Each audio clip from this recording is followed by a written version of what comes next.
La Iglesia de Jesucristo de los Santos de los Últimos Días, bajo la dirección de la Primera Presidencia y el Quórum de los 12, presenta Fortaleciendo el Hogar. Un mensaje del presidente Harold B. Lee.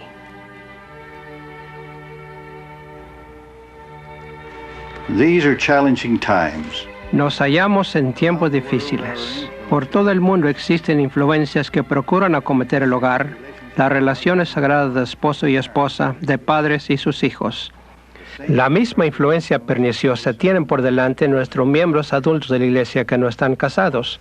Cuán afortunados somos en poder tener en medio de todo esto las enseñanzas de nuestro Señor y Salvador Jesucristo que dirige la Iglesia. Son nuestras sus palabras y las de sus profetas para ayudar a fortalecer nuestros hogares y traer a ellos mayor paz y felicidad.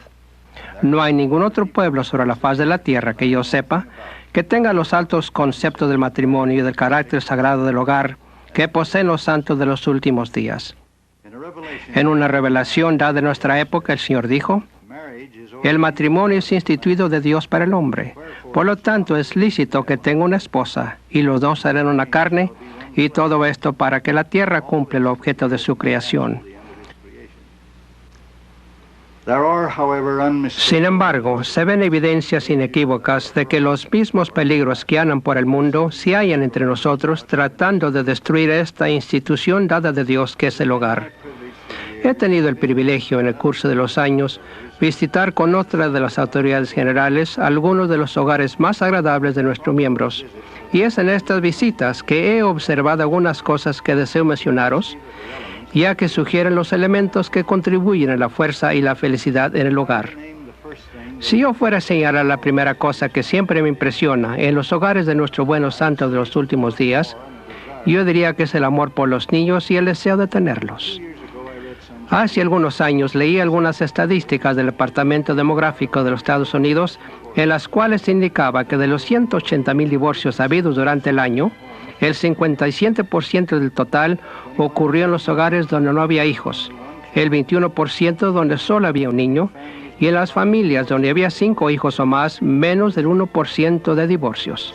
Ciertamente, el amor y unidad de los padres constituye una garantía segura de la felicidad del hogar.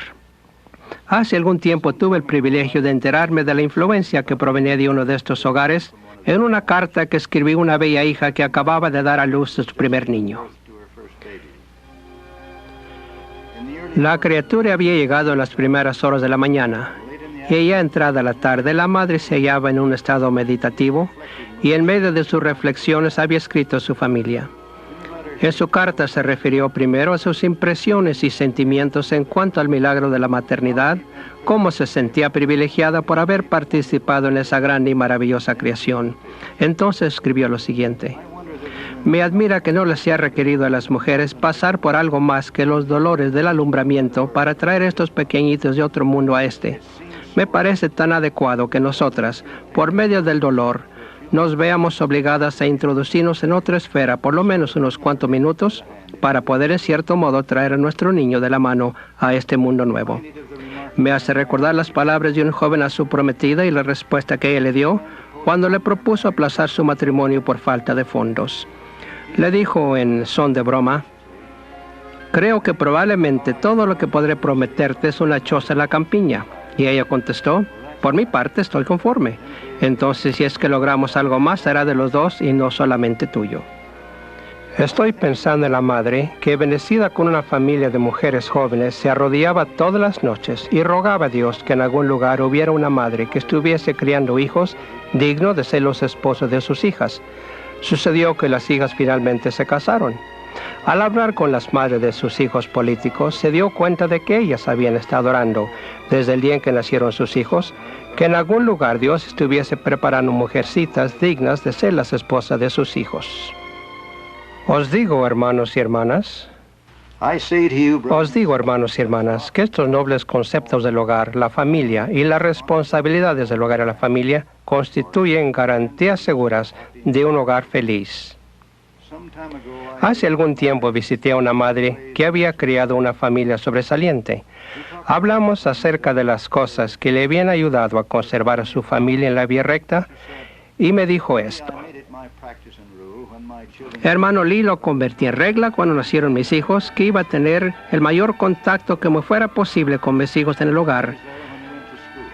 Siempre estaba allí cuando salían para la escuela.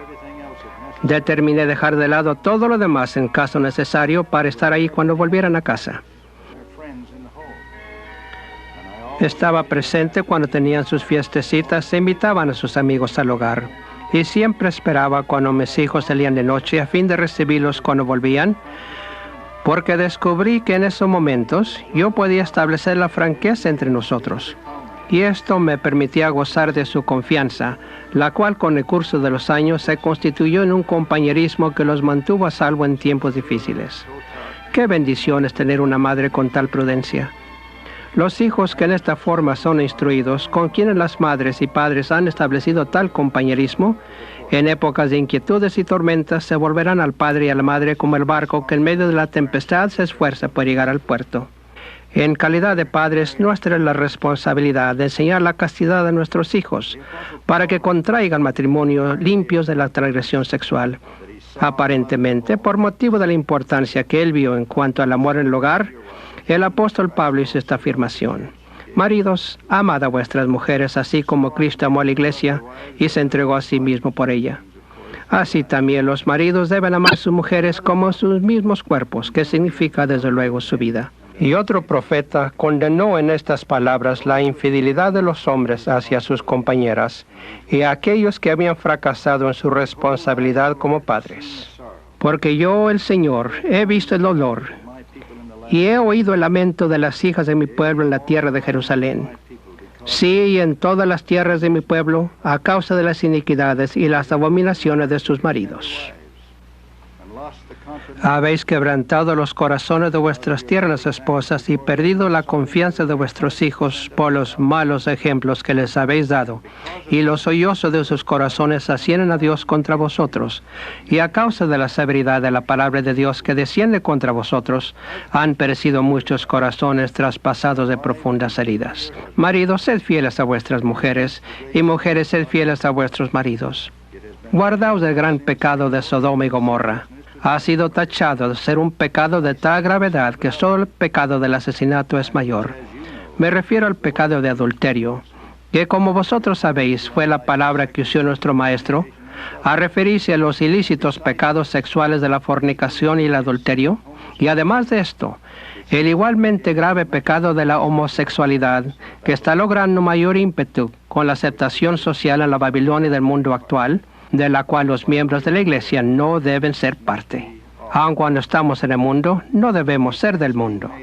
Cualquier esfuerzo que estén haciendo las escuelas o los centros de diversión para presentar descaradamente las perversiones sexuales que no logran cosa alguna sin incitar al experimento, debe encontrar en los miembros del sacerdocio de esta Iglesia una resistencia vigorosa e inflexible por todo medio legal que pueda utilizarse.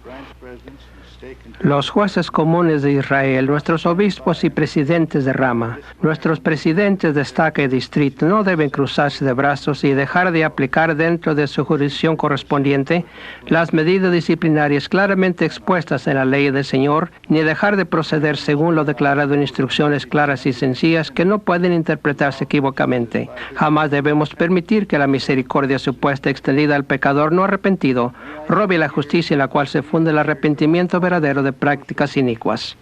Permítaseme decir en esta oportunidad que nosotros, los de la Iglesia, nos oponemos inalterablemente al aborto. La única excepción sería en los casos en que los médicos descubren que es necesario el aborto para salvar la vida de la madre. Reafirmamos que el primer propósito del matrimonio es traer hijos al mundo y que estos deben ser bienvenidos.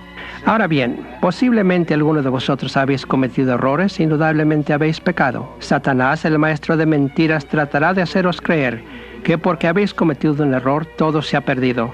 Intentará persuadiros a que continuéis llevando una vida de pecado. Esta es una mentira muy grande. Uno puede arrepentirse de todos los pecados, salvo el pecado imperdonable, que es el pecado contra el Espíritu Santo.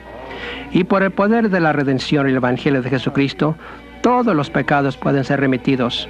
Pero esto no puede llevarse a efecto, sino hasta que nosotros, los que hemos pecado, hayamos hecho cuanto podamos, como lo han enseñado los profetas, por rectificar el mal que cometimos a la vista de Dios.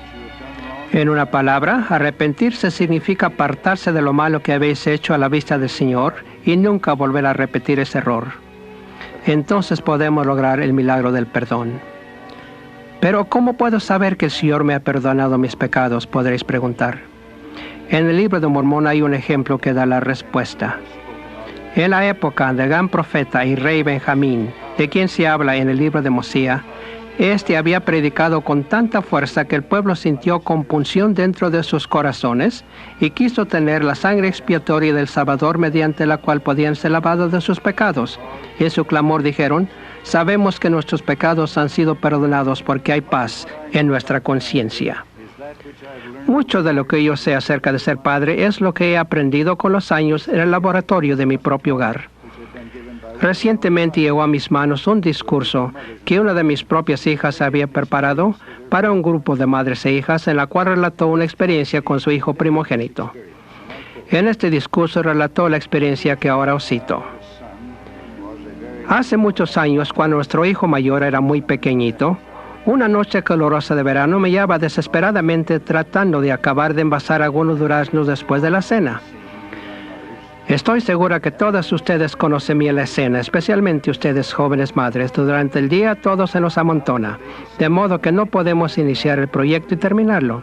Y ahora, habiendo acostado al niño y el esposo en camino se reunieron a tiempo, y los hijitos de 3 y 4 años con sus pijamas casi puestas para ir a acostarse, pensamos que ha llegado la ocasión para terminar los duraznos. Nos damos cuenta de que están madurando rápidamente y que posiblemente no duren hasta el día siguiente. Tal era la situación en que me encontraba esa noche. Así que estaba empezando a pelar y deshuesar los duraznos cuando se presentaron mis 2 niños en la cocina y anunciaron que estaban listos para decir sus oraciones. En mi afán y no queriendo verme interrumpida por la 100ª vez, les dije en el acto: miren, niños, ¿por qué no van y dicen sus oraciones solos esta noche? Y mamá podrá seguir trabajando con estos duraznos. Pero David, el mayorcito, plantó sus pequeños pies firmemente delante de mí y preguntó sin la menor aspereza: pero mami, ¿qué es más importante, las oraciones o los duraznos? Poco comprendí entonces, como joven madre y esposa atareada, que en mi vida futura surgirían muchos dilemas semejantes que yo tendría que encarar, grandes y pequeños, al desempeñar este papel de esposa y madre en mi hogar, y que mi éxito en esta responsabilidad dependería de la manera en que yo pudiera resolver los problemas. Tal fue mi alternativa en esta ocasión, y como yo lo veo, tal es vuestra alternativa hoy como esposas y madres. La manera en que la resolvamos es la cuestión importante en nuestras vidas. ¿Qué lección en cuanto a la precedencia le enseñó a su madre ese pequeñito? La oración debe venir antes que los duraznos.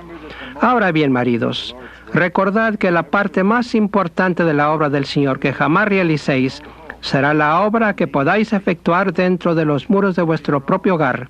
La orientación familiar, la obra del obispado y otros deberes, todos son importantes, pero el de mayor importancia es el que está dentro de los muros de vuestro propio hogar. Y vosotras, esposas, quisiera suplicaros que procuréis comprendernos, hombres tercos, testarudos, a veces descuidados e irreflexivos que somos. No procuraréis de cuando en cuando penetrar esa aspereza, esa corteza exterior, y continuar diciéndonos que os comprendéis, que deseáis ayudar y que queréis ser parte de nuestras vidas. No deis lugar a que vuestro marido diga, y lo diga de corazón: mi esposa no aprecia lo que yo hago. No le importa. Y en igual manera, vosotros maridos, no deis lugar a que vuestra compañera se queje de que ninguna expresión de agradecimiento recibe por todo su sacrificio y servicio. Tal resentimiento dentro de vuestros corazones algún día puede hacer explosión. De modo que os suplico que pongáis el fundamento sobre un cimiento sólido y firme de amor, confianza y fe. Comenzad el día con una oración familiar. Arrodillaos juntos antes de acostaros. Tal vez hubo durante el día alguna aspereza, y la mejor manera de allanarla es arrodillarse juntos en oración. No dejéis de enseñar a vuestros pequeñitos en sus tiernos años la oración familiar. Tened cuidado de hacerlo. Algunos de vosotros no tenéis actualmente un compañero o compañera en vuestro hogar.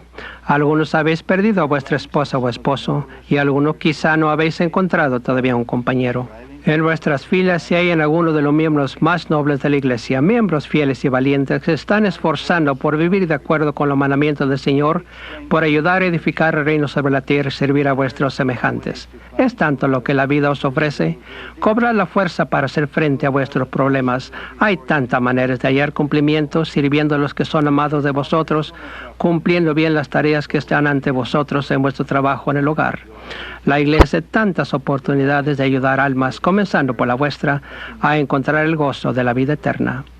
No dejéis que la autoconmiseración o la desesperación os aparte del curso que sabéis es el recto. Tornad vuestros pensamientos a prestar servicio a otros. Otros tienen significado, la hallará. También estas palabras del rey Benjamín.